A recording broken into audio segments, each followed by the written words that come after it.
ఇది అవుటా లేకపోతే నాట్ అవుటా?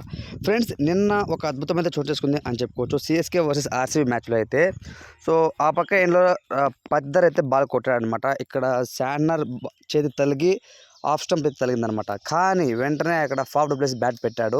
అది మనకు థర్డ్ అంపైర్లో కొంతవరకు ఒక ఎండ్లో చూస్తే బ్యాట్ తాకినట్టుంది, ఇంకొక ఎండ్లో చూస్తే బ్యాట్ గాల్లో ఉందనమాట. సో దాన్ని వాళ్ళు అవుట్గా ప్రకటించారు. దాంతో డగౌట్లో ఉన్నటువంటి విరాట్ కోహ్లీ కానివ్వచ్చు, ఆర్సీబీ మేనేజ్మెంట్ అందరూ కూడా చాలా షాక్లో ఉన్నారనమాట. అరే ఏంటి ఇది ఇదిలా సాధ్యం? సో థర్డ్ అంపైర్ కొంతవరకు మిస్టేక్ ఇచ్చాడు, అది నాట్ అవుట్ అని అంటూ అయితే మాట్లాడుతున్నారు. సో దానికి సంబంధించి ఎంతవరకు ట్రూత్ ఉన్నది అన్నది ఈ వీడియో తెలుసుకుందాం. సో ఫ్రెండ్స్ ఒక రకంగా చెప్పాలి అంటే ఆ బాల్కి అంటే బ్యాట్ పెట్టక ముందే బాల్ అయితే తగిలింది.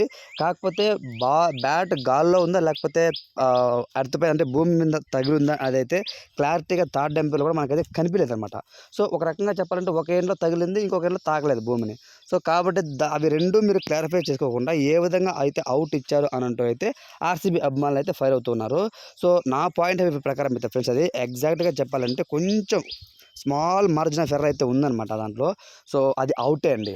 ఎందుకంటే కొంతవరకు అయితే బ్యాటు భూమి కంటే కూడా కొంచెం గాలిలో తేలుతూ ఉంది. చిన్న మార్జిన్ ఉందన్నమాట అది. సో కాబట్టి అందుకోసమే థర్డ్ అంపైర్ దాన్ని అవుట్గా ప్రకటించారు. అంతే తప్ప సో అక్కడ ఏమీ రాజకీయం కానివ్వచ్చు, లేకపోతే కావాలని అవుట్ చేయడం కానివ్వచ్చు, అది ఏమీ లేదనమాట.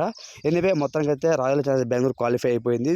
మన చెన్నై సూపర్ కింగ్స్ అయితే ఓడిపోయింది. తనైతే ఇంటికి ఎలిమినేషన్ అయిపోయిందనమాట. సో సీఎస్కే ఎలిమినేషన్పై కొన్ని కారణాలు ఉండొచ్చండి.